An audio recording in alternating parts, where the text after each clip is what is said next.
The night was quiet. The stars above were cold and still.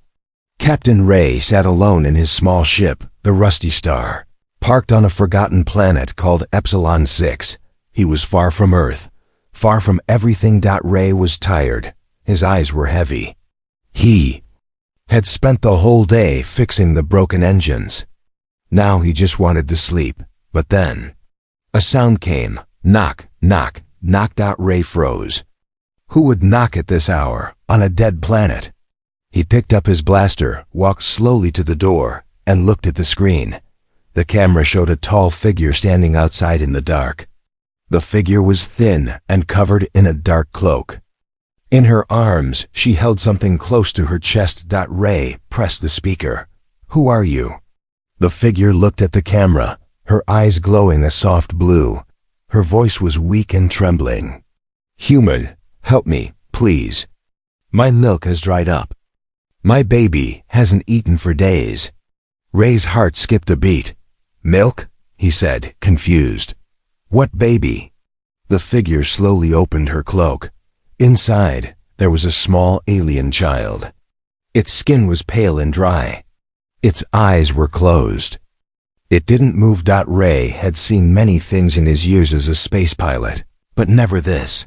He opened the door. The alien woman stumbled inside. Her legs were shaking. She looked like she hadn't eaten in days. "I come from the Grelin system," she said. "My ship crashed. I ran. They are coming. Please, save my child." Ray helped her sit down. He checked the child. Its breathing was slow, very slow. "What do you mean they are coming?" Ray asked, but the woman fainted before she could answer. Ray placed the baby on the bed and covered it with a warm blanket. It was cold to the touch. The alien baby looked like it was only a few weeks old. Its small chest moved up and down, barely. Ray turned on his ship's scanner. No signals. No ships nearby. Still, something didn't feel right. He looked again at the alien woman.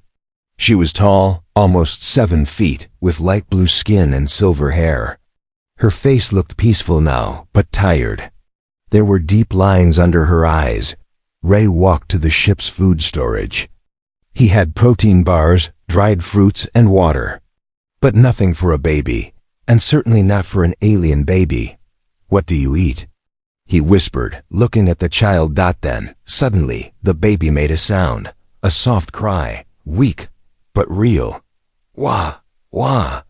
Ray's heart hurt. He couldn't let this baby die. He had to do something. He checked the woman again. She was still unconscious. Ray went to his console and activated the translator program. He scanned her language from the few words she had spoken earlier. Screen blinked.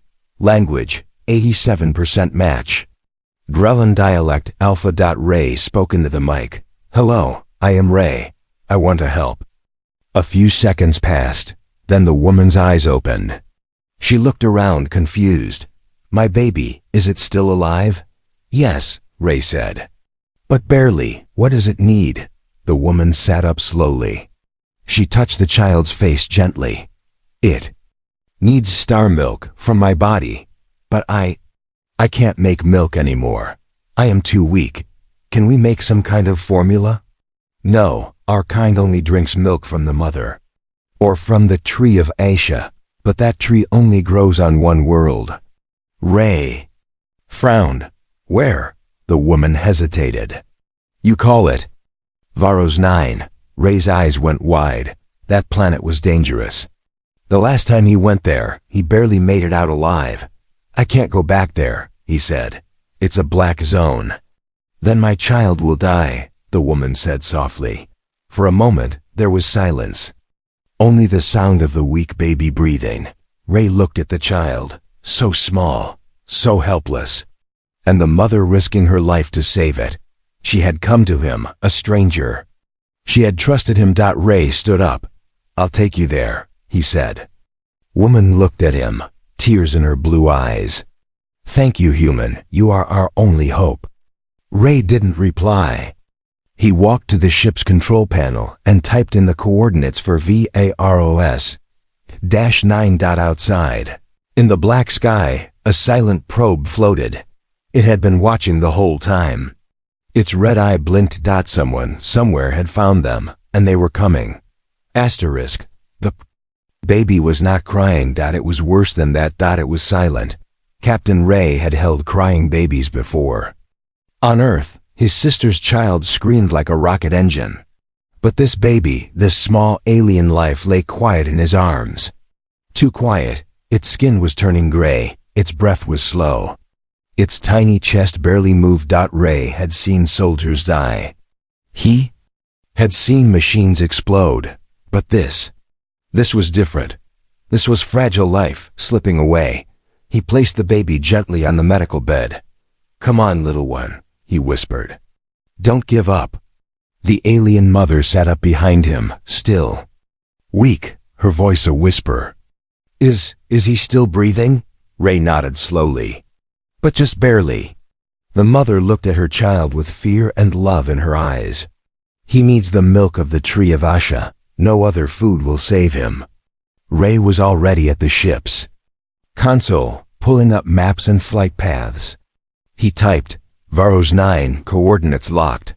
"Listen," he said, turning to the woman. "That planet is no place for a baby. It's full of thieves, hunters, and poison air. I went there once. Barely. Got out with my ship and my life." She looked at him, calm but firm. "Then you must go again. For my child." Ray stared at her for a long second. Then he pressed the launch button. The ship's engine roared to life. Outside, dust lifted into the air as the rusty star rose into the sky, heading toward danger. The journey to Varos 9 was not long, but it felt heavy. Inside the ship, silence filled the air. The baby didn't cry. The mother didn't speak. And Ray couldn't stop thinking. "Why me?" he muttered. "Why now?" He checked the baby again. Its pulse was still there, but very weak. Then, without warning, the ship's lights flickered. The engines hummed strangely. Ray sat up straight. "What now?" The ship's AI spoke. "Warning, a tracking signal has been detected." Ray's eyes narrowed. He opened the radar screen. Somewhere behind them, a ship was following. Back in the medical room, the baby began to glow. A soft golden light came from its chest. Symbols, small floating symbols, appeared in the air around it. They spun slowly, like a quiet dance. The mother gasped. "It's starting," she whispered. Ray entered the room. "What is this? What's happening to him?" The mother looked up. "His power is waking up. He is more than just a baby." Ray stared at the glowing child. "More than a baby? What do you mean?" She took a breath. "He is starborn. A child born under a dying star. It only happens once in 1,000 years." Ray didn't understand. "Is that why someone is tracking us?" The mother nodded. "Yes, they want him, not to help, but to use him or destroy him." The ship shook slightly. Ray ran to the controls. "Enemy ship closing in." 10 minutes behind, said the I. Ray pushed the ship harder. The engine screamed. "Hold on," he said. "We'll get to Varos 9 before they catch us." They broke into orbit over the red, dangerous world of Varo-9. 9. Ash clouds floated above cracked earth. Sharp mountain peaks poked through the fog. Down below, hidden in the mist, were traders, thieves, and black market hunters, and maybe the tree of Asha. Ray found a safe landing zone near an old cave system. He turned to the alien woman. "Stay here with the baby. I'll find the milk." She grabbed his hand. "Be careful. The tree is alive. It can sense hearts. If you go with greed, it will kill you." Ray nodded, grabbed his gear, and stepped out of the ship. The wind on Varos 9 was sharp and dry. Dust cut across his face. Every shadow looked like a trap. Still, he walked. For the baby. For life. Back on the ship, the baby opened its eyes for the first time. They were glowing gold. The mother gasped again. "My child." "Please hold on," she whispered. But outside, in the dark sky above them, the enemy ship had arrived. It made no sound. No lights. Just a cold presence. Watching. Waiting. Captain Ray smelled fire. Not smoke. Not dust. Fire. But there was nothing burning, at least. Not outside. It was inside his memory. As he stepped onto the ground of Varro's 9. His boots crunched over dead leaves and cracked bones. The air was dry, heavy, and full of old voices. He had been here once before. Years ago. That time he came for treasure. This time, he came for life. Behind him, the rusty star waited silently, hidden behind a wall of stone and shadow. The alien mother and her glowing child stayed inside, safe for now. Ray took a breath and whispered, "I said I'd never come back here." But promises were easy when no baby's life was in your hands. 10 steps into the jungle, he saw it, a tree, huge, tall as a building, glowing faintly blue. Its bark shimmered like silver. This had to be the tree of Asia, the only thing in the galaxy that could feed the alien child. But the tree was not alone. In front of it, standing still as stone, was a figure in black armor. Ray stopped. He knew that armor. Cracks. He muttered. The figure turned slowly. Its face was hidden under a steel helmet. A red eye glowed on one side. "Still alive, Ray," Crek said. "And still stupid." Ray raised his weapon. "I don't have time for you." Crek stepped closer. "Oh, I think you do. I followed your trail. The woman, the baby. They're not just refugees, are they?" Ray's finger tensed on the trigger. "Back off," Krex laughed, low and cold. "That baby is Starburn, worth more than any ship, any army. People would kill whole worlds for it." Ray didn't reply. He didn't have to, because just then, the tree of Asha moved. Its branches creaked. Its roots trembled. A deep hum filled the air. The tree was awake. Krex turned, suddenly alert. "It's testing us," he said. "It senses why we're here." Ray stepped forward slowly, placing his weapon on the ground. "I came for life," he said to the tree. "Not power." The tree's leaves rustled, and a blue glow wrapped around Ray's body. Warm, gentle. Then, from one of the branches, a single fruit dropped into his hands. It glowed softly, just like the baby's skin. Ray held it like treasure. But behind him, Krex moved fast. He grabbed his blaster and aimed. "Give it to me, Ray," he growled. "You don't know what that baby really is." Ray didn't wait. He kicked dust into Krex's eyes, jumped behind a tree, and ran. Blaster fire lit up the forest. The tree howled like a living beast. Ray ran as fast as he could, clutching the glowing fruit. He didn't look back. On the ship, the alien mother sat up. She felt something. The baby's glow was growing brighter. The air was warmer. A strange calm filled the room. "He found it," she whispered. "He found the fruit." But her eyes turned toward the window and widened. A shadow moved across the glass. Someone was outside. Ray reached the cave entrance. He could hear Krex behind him, shouting, but Ray didn't stop. He jumped into the ship, sealed the doors, and shouted, "Go, now!" The engines roared. The ship lifted into the air. Krex fired one last shot, but it missed. The blast hit the wall and exploded. Inside the ship, Ray rushed to the baby. The alien mother cried when she saw the fruit. "You did it," she said softly. "You really did it." Ray gently opened the glowing fruit and let the mother feed her child. A single drop of blue milk touched the baby's lips. Its chest rose.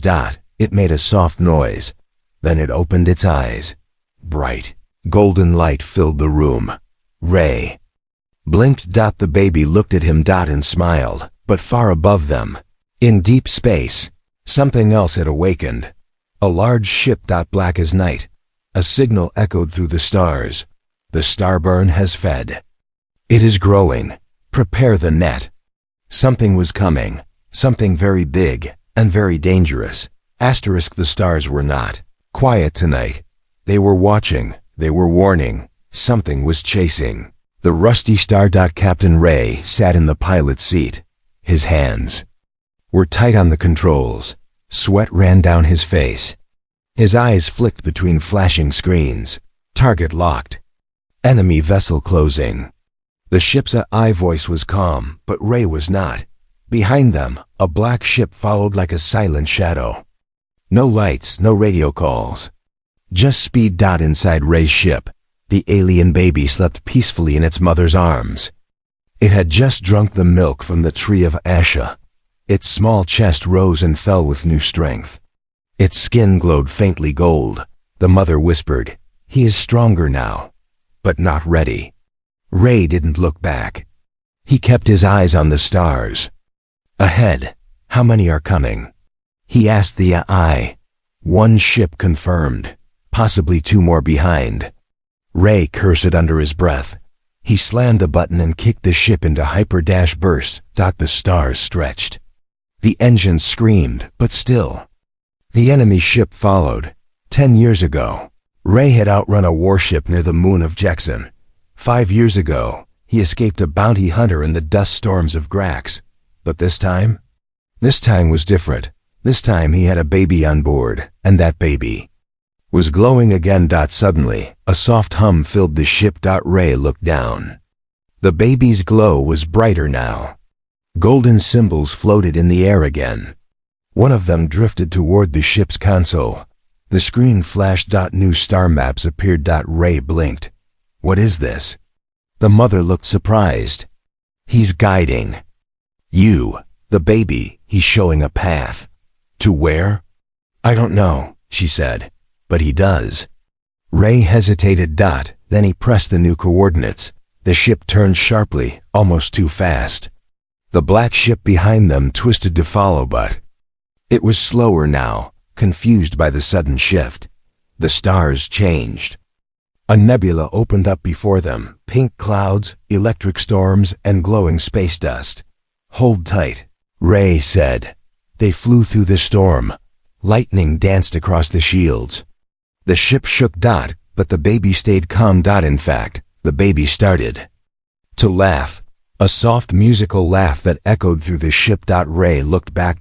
And for the first time, he smiled. Kids got guts.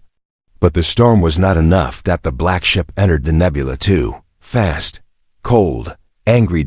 And then, it fired. Boom. A blast hit the rusty star's side. The ship spun. Lights flickered. Damage to wing thrusters, the AI warned. Systems unstable. Ray fought the controls. The mother covered the baby with her body. The lights turned red. The enemy ship moved closer. Then the baby opened its eyes. The golden glow became blinding. Time slowed. Ray could no longer hear the alarms. He could only hear the baby's laugh, now louder, like music. And then the ship stopped. Everything froze. Ray looked around. The stars were not moving. The enemy ship was frozen in place. Even the flames outside stopped dancing. Ray turned slowly. The baby was floating in the air, golden light spinning around him. The mother gasped. It's happening. What's happening? Ray whispered. She looked at him with wide eyes. He is waking. In the frozen silence, a voice echoed through the ship, not loud, not deep. But everywhere. I am not just a child, it said. I am the key. Ray couldn't speak.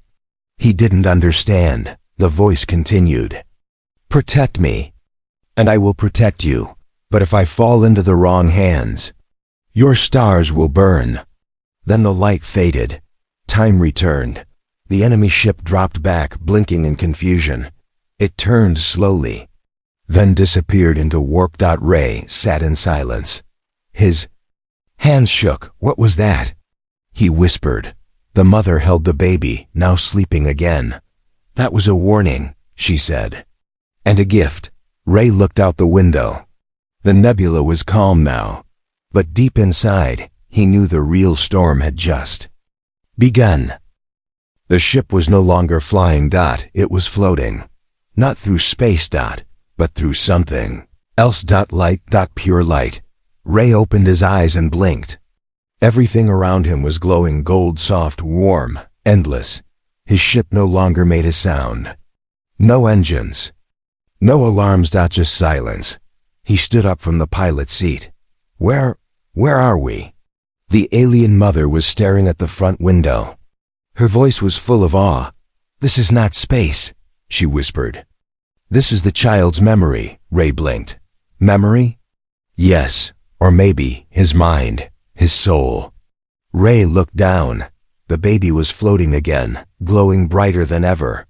Around him, stars were spinning, small ones, tiny like pebbles, circling. His body like a galaxy. Ray stepped closer. Kids dreaming the universe. The baby slowly opened his golden eyes, and everything changed. In a flash of light, the ship snapped back into real space. The stars returned. The controls beeped. The engines roared again. Ray fell into the pilot's seat, heart racing. What just happened? He said. The AI replied with a strange voice. Not mechanical. Not human. Just ancient. Warning. Starburn energy level rising. Ship core unstable. Ray froze. What do you mean unstable? The alien mother touched the baby's head. He's changing. Growing faster now. Too fast? Ray asked. She nodded. If he's not guided, he could burn your ship, or worse. Ray pulled up energy readings on the screen. His eyes widened. The baby's power levels were off the scale. Even nuclear bombs weren't this strong. Gravity around the ship was warping slightly. Small tools began floating. He's bending space, Ray whispered. The mother looked serious. This is what it means to be starburn. Ray sat back, thinking hard. Why would anyone want to hurt him? This child could heal planets, maybe even light up dead suns. She looked at him. That's exactly why they want him. Just then, the ship's console blinked. A message from Earth Command. Ray opened it. A cold, strict voice spoke. Captain Ray, you are ordered to surrender the alien child to Earth forces. You are not authorized to transport Class X unknown entities. If you disobey, you will be marked as rogue. Return immediately. Ray's blood turned cold. He stared at the screen. Another message followed. Detain the starburn. Do not bring it to Earth. Ray stood in silence. They were afraid of the child, afraid of his power. The mother stepped beside him. They will come for him now. Ray nodded slowly. They already are. He looked at the child, still glowing, still sleeping. Ray whispered, What are you really? The baby's glow pulsed. Then the AI's voice changed again, no longer. Warning. This time, it was speaking. The starburn does not destroy. He reveals. He is not the weapon. He is the test. Ray frowned. Test? The mother's eyes filled with tears. To see who is worthy. Who chooses fear, and who chooses hope. Suddenly, the ship's radar pinged again. 4 ships. Earth fighters, coming fast. Too late, Ray muttered. They found us. The baby woke. But he didn't cry. He opened his golden eyes, and the walls of the ship began to shift. New controls appeared. New paths lit up. Ray watched in awe. The ship, it's changing. He's upgrading it. The mother smiled. He is giving you a choice. Run and hide, or fly and lead. Ray stood. No more running. He grabbed the controls. Let's show Earth what this child really is. The baby floated between them, light rising around him like a small star. The sky outside was full of enemies, but inside the ship, something far greater was rising. Asterisk. The message did not come through a screen. It came through a dream. Ray stood on a beach, but the water was made of stars. The sky was broken. Earth floated above him like a cracked mirror. Then a voice echoed through the emptiness. The child must not return to Earth. Ray opened his eyes, gasping. He was back in his ship. Sweating. Shaking. The alien baby was asleep nearby, floating in a soft golden bubble. The mother watched him closely, her hands gently glowing with protective energy. Ray sat up and checked the console. The Earth fleet was still following closer now. They weren't trying to talk, they were preparing to strike. Then another message came through. This time, it was from someone Ray knew, Admiral June. His old commander. Her face filled the screen, cold, serious, tired. "Captain Ray," she said, "this is your final warning. That child is a threat. You are ordered to dock at Station Vila 4. Do not approach Earth." Ray stared at the screen, jaw tight. "He's not a weapon." June's voice turned hard. "He's not human. You don't know what he can become." Ray shook his head. "He's just a baby." "No," she said. "He's something else. We scanned your ship, gravity bending, energy waves, time disruptions. One child should not have that kind of power." Ray pointed to the baby, now softly glowing. "He saved our lives. He saved this ship." June replied coldly, "And if he loses control, what happens to Earth then?" Ray turned off the message. His fists were shaking. The alien mother spoke. Softly, "Your people are afraid." Ray nodded. "I know. And fear makes them dangerous." Suddenly, the baby woke. He floated upward, spinning slowly. Light burst from his hand, shapes, memories, galaxies. They danced around the room like spirits. Then Earth appeared. But not the Earth Ray knew. It was burning. Cities cracked. Forests died. Oceans boiled. Ray stepped back in horror. Then the image shifted. Another Earth appeared. Alive, bright, green. Children laughed. Machines floated. People and aliens lived together. Two paths. Two futures. The baby was showing them both. Ray whispered, "Is this a warning?" The mother nodded. "He does not control the future, but he shows what could be." Ray felt sick. "So Earth has a choice." She looked him in the eyes. "You all do." Another signal came through, unauthorized. This time, it wasn't Earth Command. It was a hacked broadcast from someone hidden. A deep voice spoke. "Earth is lying to you. That child is not a threat. He is a key. A star map is encoded in his DNA. They want to lock it away, or worse, use it." Ray stared at the screen. "Who are you?" he asked. The voice replied, "I am part of a hidden Earth group, the Dawn Circle. We believe in peace. We believe the Starborn must live." The screen glitched. Then the message ended. Ray sat down, heart racing. The child. The fear. The warning. The secret message. Too many truths. Too many lies. And Earth was no longer a safe place. He stood up, looked at the alien mother. "We can't go to Earth." She nodded. "So where will we go?" Ray looked out at the stars. And for the first time in a long time, he didn't know. But the baby slowly reached out and touched a screen.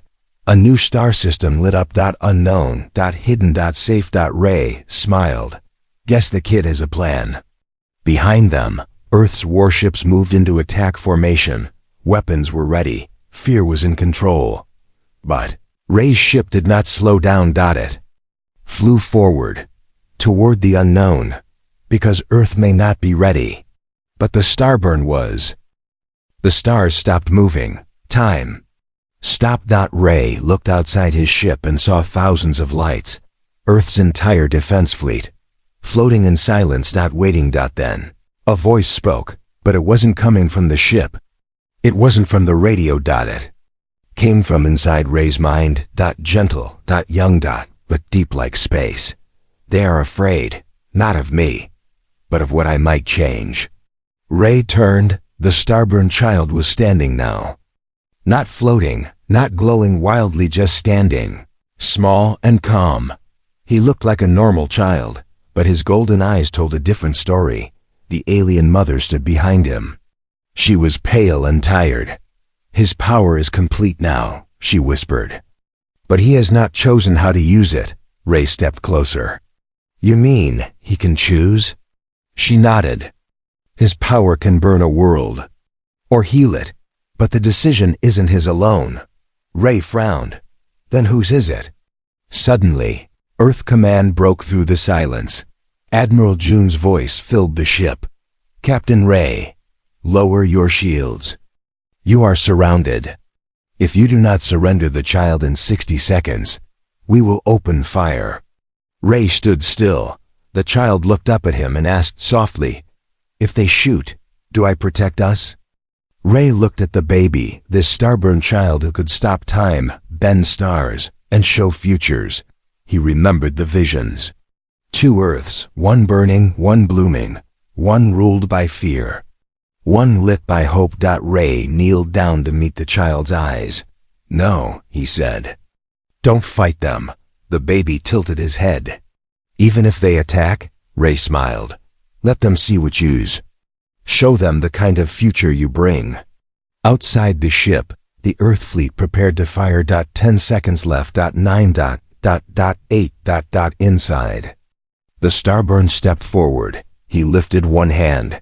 Golden light spread slowly but gently through the ship, through space.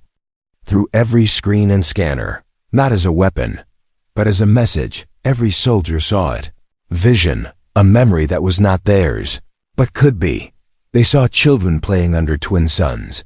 They saw wounded people healed by starlight. They saw machines, built by both human and alien hands. They saw peace not as a dream, but as a real path. Then, the light faded. And the baby sat down. Tired. Silent. Waiting. Back on Earth Command's lead ship. Admiral June stood still. The vision still burned in her eyes. A young officer turned to her. Ma'am, your orders?